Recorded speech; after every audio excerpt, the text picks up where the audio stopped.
Hello students, welcome back again here on my YouTube channel English with Manoj Ravila.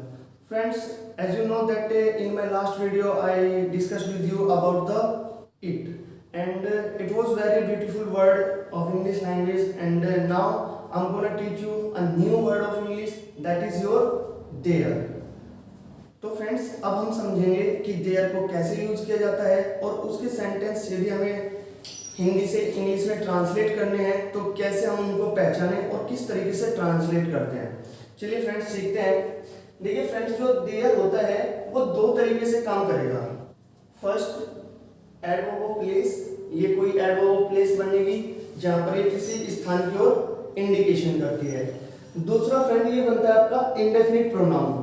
जब ये आपकी adverb of place बनती है तो ये कभी भी सेंटेंस का सब्जेक्ट नहीं होती है और सेंटेंस में इसका मीनिंग होता है फ्रेंड वहां पर वहां। समझ में आ रही होगी बातें।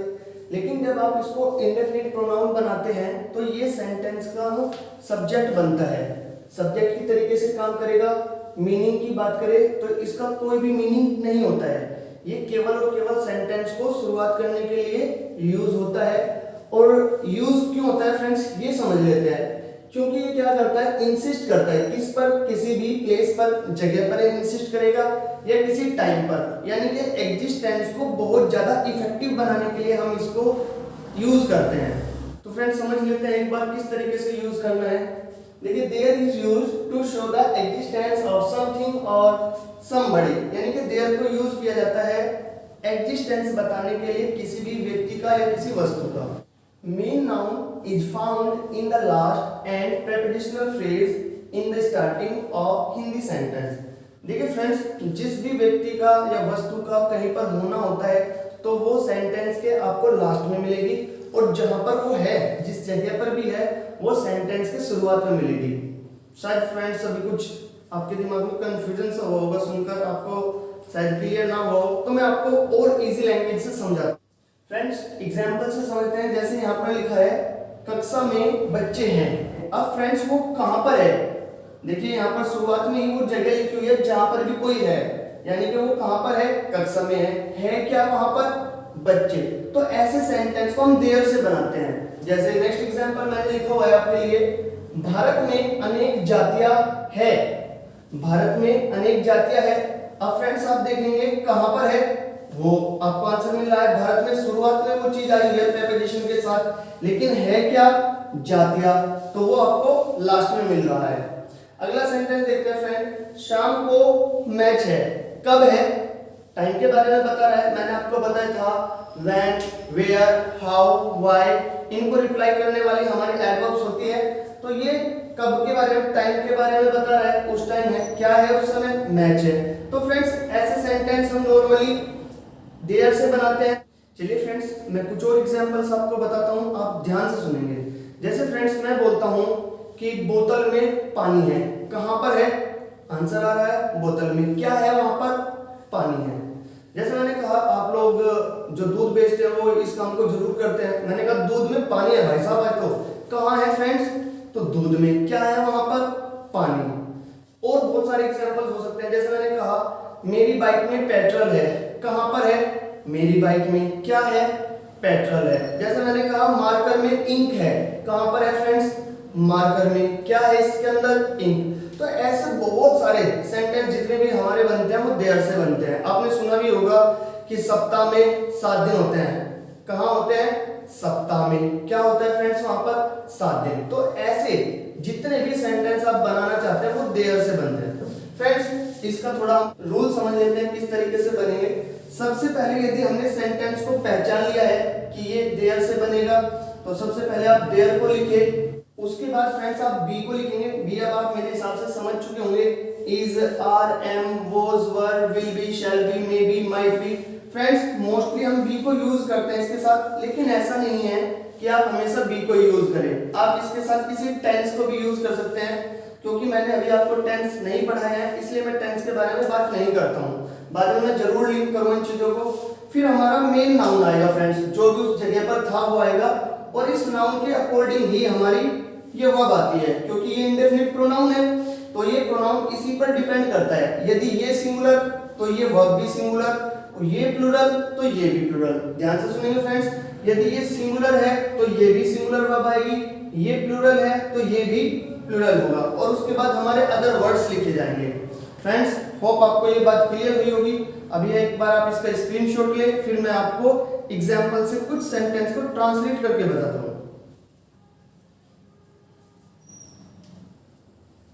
चलिए फ्रेंड्स, कुछ एग्जांपल से समझते हैं कि how to translate the sentence of there. पहला सेंटेंस यहाँ पर लिखा है कक्षा में बच्चे। आपको पता चल चुका है कि सेंटेंस देयर से बनना चाहिए, क्योंकि कहाँ पर है, कक्षा में। क्या है, बच्चे। तो सबसे पहले हमने लिखा फ्रेंड्स देयर आर। अब मैंने आपको बताया था कि जो हमारी वर्ब आएगी वो नाउन के अकॉर्डिंग आएगी। नाउन हमारा सिंगुलर है तो वर्ब भी सिंगुलर आएगी, नाउन हमारा प्लूरल है तो वो भी हमारी प्लूरल आएगी। तो देयर आर क्या है फ्रेंड्स, वहां पर बच्चे, तो आप इस तरीके से करेंगे देयर आर चिल्ड्रन, और ये चला जाएगा आपका बाद में, कहां पर है, in the class. There are children in the class, sentence हमारा राइट है।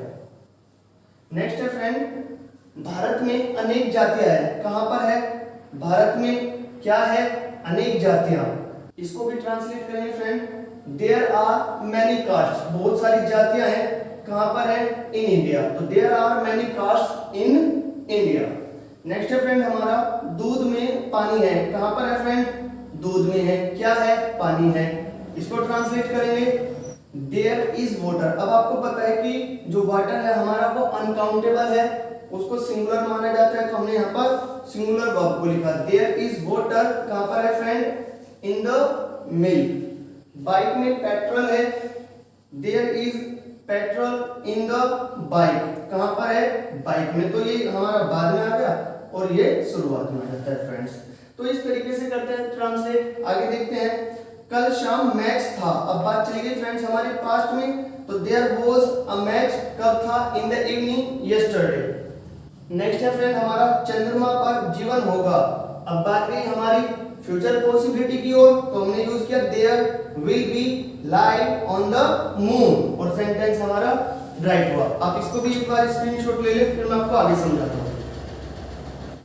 फ्रेंड्स अब कुछ और एग्जांपल से इनके बीच का जो हल्का सा डिफरेंस रह गया है उसको भी समझ लेते हैं।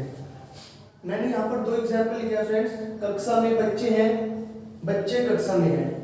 दोनों ही सेंटेंस का मीनिंग एक ही है। जैसे यहाँ पर लिखा कक्षा में बच्चे हैं और बच्चे कक्षा में हैं। इसका मतलब ये नहीं है कि फ्रेंड इधर जाने पर ये बच्चे जो है हाथी हो गए हैं। बच्चे तो बच्चे ही रहे हैं अभी भी। सेंटेंस का मीनिंग एक ही है, लेकिन फर्क पड़ा है इंसिस्ट करने पर कि हम किस चीज पर इंसिस्ट कर रहे हैं। उसी की वजह से हमारे जो सेंटेंस बनाने की स्ट्रक्चर है उसमें डिफरेंस आता है। ये बनेगा हमारा there are children in the class. क्यों? क्योंकि हम यहाँ पर इस जगह पर इंसिस्ट कर रहे हैं। तो ये बना फ्रेंड्स हमारा there are children in the class. इसको देखते हैं फ्रेंड्स, बच्चे कक्षा में हैं। ये हमारा सिंपल सेंटेंस है जो कि मैंने आपको बी पढ़ाया था उसके बारे में।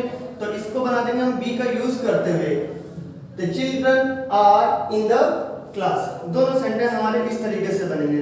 और फ्रेंड्स आपको इन दोनों के बीच का जो डिफरेंस है वो क्लियर हो गया होगा। अब आगे समझते हैं थोड़ा।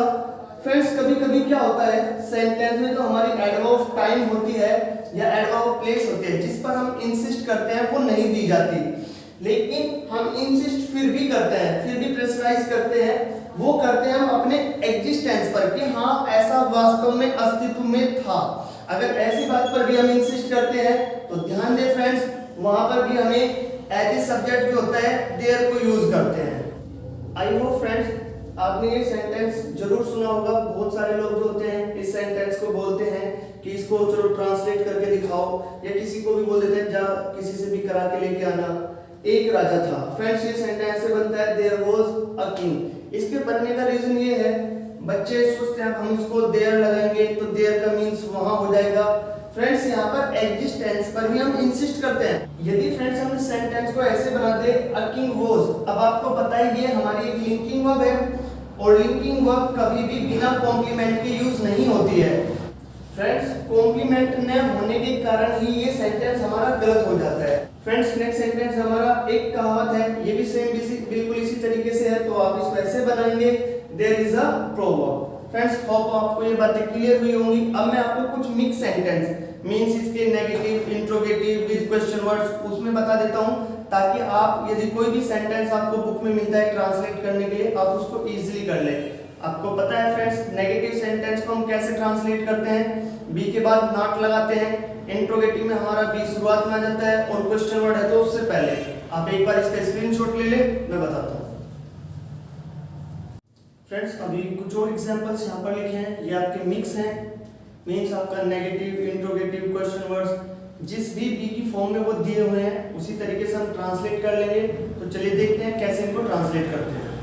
पहला सेंटेंस है फ्रेंड हमारा, सब्जी में नमक नहीं है, तो इसको ट्रांसलेट करेंगे हम, there is no salt in the vegetable. Next sentence है फ्रेंड, क्या घर में कोई है, इंट्रोगेटिव सेंटेंस है, प्रेजेंट में है, तो ये बना हमारा is there anybody in the home.